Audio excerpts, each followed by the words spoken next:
प्यारे विद्यार्थियों सभी को नमस्कार। आप सभी का हार्दिक अभिनंदन है, स्वागत है। आज हम नीति शतकम जो है उसका 11वां जो पद्य है उसका हम अध्ययन करेंगे।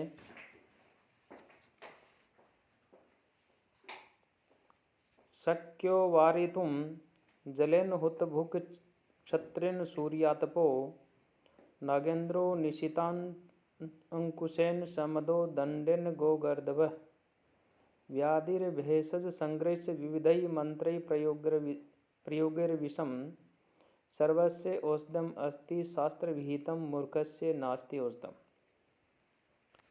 यहाँ हमारा जो प्रसंग है वो आपको पता है कि मूर्ख निंदा का ही चल रहा है।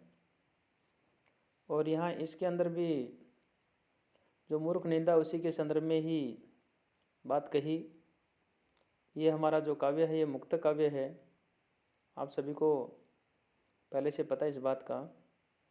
और मुक्त काव्य का एक दूसरे पद्य से कोई संबंध नहीं रहता है। तो यहाँ जो हम इसकी जो चर्चा कर रहे थे, जो मूर्ख निंदा है, उसमें ये पद्य जो है ये अंतिम पद्य है। उसके बाद में विद्वत प्रशंसा वो आएगी। हुतभुक जलेन वारितुम शक्य सूर्यातपः क्षत्रेण, यानी अग्नि जो है वह जलन यानी जल से शांत की जा सकती है या जल से शांत की जा सकती है। सूर्यातपः क्षत्रेण, सूर्य की जो धूप है वह छाते से रोकी जा सकती है। स मदः नागेंद्र है, और मतवाला जो नागेंद्र यानी जो हाथी होता है वह निशितांकुशेन, अर्थात वह तीखे अंकुश जो है उसमें से जो है वश में किया जा सकता है।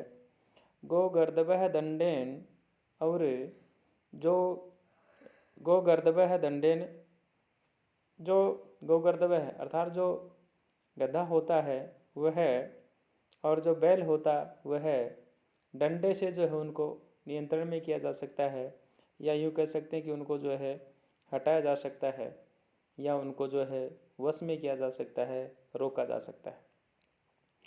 भेषज संग्रह च व्याधि ही भेषज संग्रही है। जो भी रोग होता है, रोग अनेक दवाओं के माध्यम से जो है वह ठीक हो सकता है।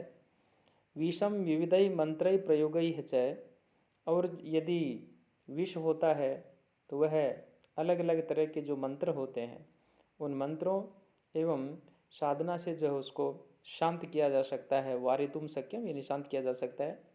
सर्वस्य शास्त्र विहितम औषधम अस्ति, यानी सभी जो कष्ट हैं उन कष्टों को दूर करने के लिए शास्त्र जो प्रतिपादित औषधियाँ हैं, किंतु मूर्खस्य औषधम नास्ति, किंतु जो मूर्ख व्यक्ति होता है उस मूर्ख व्यक्ति को कोई दवाई नहीं होती है या कोई उसका उपाय नहीं होता है।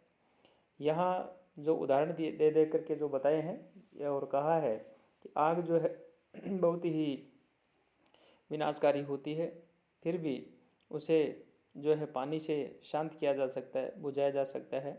सूर्य की धूप भी कष्टकर होती है, किंतु उसको भी छाते से जो है बचा जा सकता है, या छाते से जो है उस धूप को जो है रोका जा सकता है। और जो हाथी होता है उसको भी तीक्ष्ण जो अंकुश होता है उससे उसको नियंत्रित किया जा सकता है। बैल को गर्दभ है, यानी बैल जो होता वह, और जो गधा होता वह, ये जो पशु है इनको भी जो भी डंडा होता है, जिसको लाठी भी कह सकते हैं, उनसे भी इनको नियंत्रण में किया जा सकता है, रोका जा सकता है। रोग जो होते हैं उनको शांत करने के लिए अनेक औषधियाँ जो हैं वो कही गई हैं, बताई गई हैं। विष जो होता है उसका प्रभाव कम करने के लिए अनेक तरह के जो मंत्र हैं उन प्रयोगों के माध्यम से उसको शांत किया जा सकता है। कहने का तात्पर्य ये हुआ कि इस संसार में सभी परेशानियां जो है उन परेशानियों का कोई न कोई इलाज जो है वह उपलब्ध है, किंतु मूर्ख जो व्यक्ति है उस मूर्ख व्यक्ति के अज्ञानजन्य दुराग्रह जो होता है उसको दूर करने वाला कोई उपचार जो है वो नहीं है, कोई उपाय नहीं है, यानी मूर्खता है उसका तो यहाँ जो है कोई इलाज नहीं कहा है। और ऐसा जो दुराग्रही मूर्ख जो होता है उसको कोई भी जो है नहीं समझा जा सकता। समझा सकता। इसमें शार्दूल विकृति जो छंद है उसका ये उदाहरण है। अन्य व्याकरणात्मक जो टिप्पणियाँ हैं जो इसमें आप लिख सकते हैं, जैसे पहली लाइन की मैं बात करूँ, जलेन में आप लिख सकते हैं, छत्रेण में लिख सकते हैं, सूर्यात में यहाँ संधि लिख सकते हैं, और जो दंडे ना यहाँ आप टिप्पणी लिख सकते हैं। च आ गया यहाँ अव्यय है ये लिख सकते हैं। मंत्री आ गया यहाँ आप टिप्पणी लिख सकते हैं। मूर्ख से में आप जो है शब्द रूप जो उसकी विभक्ति लिख करके लिख सकते हैं। बहुत सारी टिप्पणियाँ आप जो इसमें आप कोट कर सकते हैं। तो व्याकरणात्मक टिप्पणियाँ उनको ध्यान में रखते हुए आप आगे जो है याद करते जाएं और आगे बढ़ते जाएं। अब हम बात करते हैं विद्वत प्रशंसा की। यहाँ विद्वत जो प्रशंसा है इसमें अब विद्वानों की प्रशंसा के संदर्भ में ही बातें कही जाएंगी। शास्त्रोपस्कृत शब्द सुंदर गिरह है शिष्य प्रदेय गमा विख्याता कवियो वसंती विषय यस्य प्रभो निर्धना तज्जाड्यम वसुधा वसुधाप्यस्य सुधि सुधिस्त्वर्थम विनापीश्वरः कुतश्चाशुः कुपरीक्षकैर्न मणियोः यैरर्थतः है पातिता। यहाँ एक विद्वान के संदर्भ में कहा कि कोई विद्वान जो होता है उसका कोई महत्व यदि नहीं समझता है तो उसके विषय में ये बात कही और कहा शास्त्रोपस्कृत शब्द सुंदर गिरह, यानी अनेक प्रकार के जो शास्त्र हैं, विविध जो शास्त्र हैं, उन विविध शास्त्रों के अध्ययन से जो परिष्कृत शब्द सुंदर गिरह है, अर्थात जो परिष्कृत जो पदावली है उनसे ऐसे जो विभूषित वाणी है उस वाणी वाले जो शिष्य प्रदेय गमाह विख्याता कवि है, यानी ऐसे जो शिष्य हैं उन शिष्यों को शास्त्रों का उपदेश देने वाले प्रसिद्ध जो कवि है, जो कवि लोग हैं, यस्य प्रभो हो, जिस भी राजा जो है उस राज्य के अंदर जो है निर्धना वसंती, यानी वो निर्धन रहते हैं, ऐसी स्थिति के लिए कहा गया है तत् वसुधा अपि अदस्य जाड्यम, वहाँ या उस स्थिति में उस राजा की मूर्खता का ही जो वह परिचय होता है, ही सुधीय है तो अर्थम विना अपि ईश्वराः सन्ति। विद्वान लोग जो हैं वो तो धन के बिना भी जो है समर्थ हैं। कहने का तात्पर्य ये हुआ कि यहाँ जो कुपरीक्षक हैं वो ही निंदनीय होते हैं, जो बहुमूल्य जो मणि होते हैं उन मणियों का जो है अवमूल्यन करते हैं, अर्थात उनका प्रॉपर मूल्यांकन नहीं कर पाते हैं। यहाँ किसी राज्य में जो है कोई शास्त्रवेत्ता यदि विद्या दान करने वाला या विद्या को जो है इस प्रकार से जो है मंथन करने वाला कोई विद्वान यदि कभी रहते हैं तो यह उस राज्य के लिए सौभाग्य की बात होती है। ऐसे विद्वान जो है महाकवि जो हैं वो वहाँ जो है सम्मानित नहीं करने वाले जो शासक जड़मती या मूर्ख जिसको हम कह सकते हैं ऐसे वो होते हैं। तो ऐसे विद्वान लोगों को बहुमूल्य हीरे जवाहरात इत्यादि की तरह है स्वतः ही जो है महत्वपूर्ण होते हैं। यदि कोई मूर्ख पारखी हीरों का मूल्य यदि बताता है तो वह उसके लिए निंदा की बात होती है। कहने का तात्पर्य ये हुआ कि हीरों का महत्व कभी कम नहीं हो जाता है। इसी प्रकार से कोई मूर्ख यदि राजा है, कोई मूर्ख यदि शासक है, विद्वानों का मूल्य यदि नहीं समझ पाता है तो इसमें उनका कोई दोष नहीं है। बात हमारे को वही ध्यान में रखते हुए आगे बढ़ना है कि व्याकरणात्मक टिप्पणियाँ उनको साथ में याद करते जाएं और आगे आप जो है बढ़ते जाएं। हर्तुर याति 13 पदे पढ़ रहा हूँ मैं। हर्तुर याति न गोचरम किमपि संपुषणाति यत सर्वदा ह्यर्थिभ्यः प्रतिपाद्य मानम अनिशम प्राप्नोति वृद्धम प्राम कल्पान्तेष्वपि न प्रयाति निधनम विद्या आख्यांतम अंतर्धनम येषां तान प्रति मानम उज्जत नृपः कह कस्तैः सह स्पर्धते। यहाँ पर भी वही बात कि जो भौतिक जो धन होता है उसकी तुलना में विद्या रूपी जो धन होता है उसका किस प्रकार से महत्व है उसके विषय में जो है यहाँ कवि जो कह रहे हैं। यत विद्या धनम हर्तुम गोचरम न याति, यानी जो विद्या नामक जो धन है चोर जो होते हैं चोर के दृष्टि गोचर भी वह नहीं होता, यानी चोर उसको नहीं चुरा सकता।